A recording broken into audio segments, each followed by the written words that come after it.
it really depends on what area of the law that you're talking about.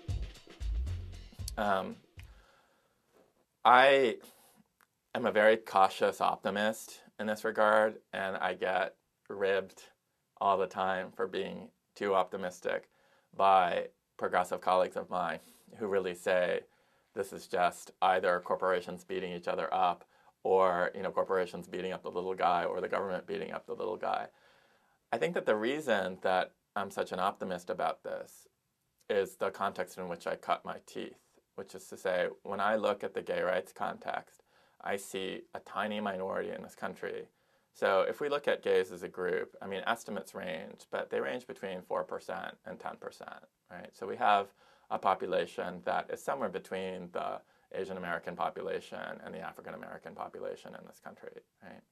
So a very, very small minority of the country. It would be so easy for this country, as many, many other countries have done, to just say, we're not going to have rights for these people. What, gay people are doing is not something that, the Constitution is going to protect. It's not something that our civil rights laws are going to protect.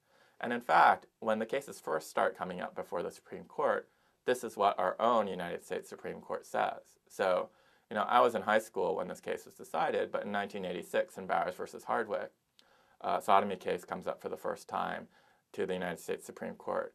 The Supreme Court ruling 5-4 says that the sodomy statute is constitutional.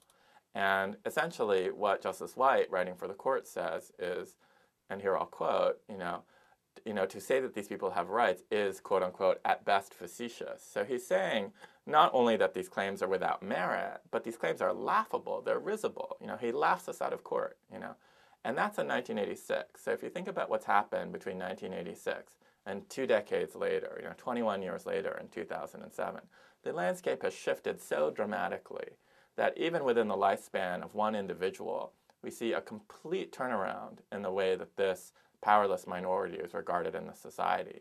And I think that that is what ultimately makes me into such an optimist with respect to all other areas of the law. And so when cases like Hamdi or Hamdan come down, these were the 2 cases and about the Guantanamo detainees. And the first one, if you cobble together a majority of the court, although they weren't able to put together a clean majority on this, they said at least some form of due process has to apply to citizens who are being detained.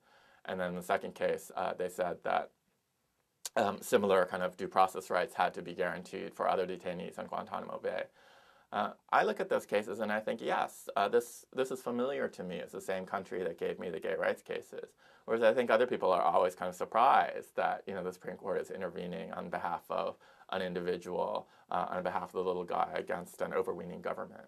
So I'm an optimist for this. I am generally, I think, by temperament an optimist, but here also I think that I have a history and a context that allows me to be more optimistic than many of my other peers. So if you look at people who've cut their teeth on the death penalty or on immigration issues or racial profiling, then I think that the picture is a lot more grim, and I understand why those individuals are much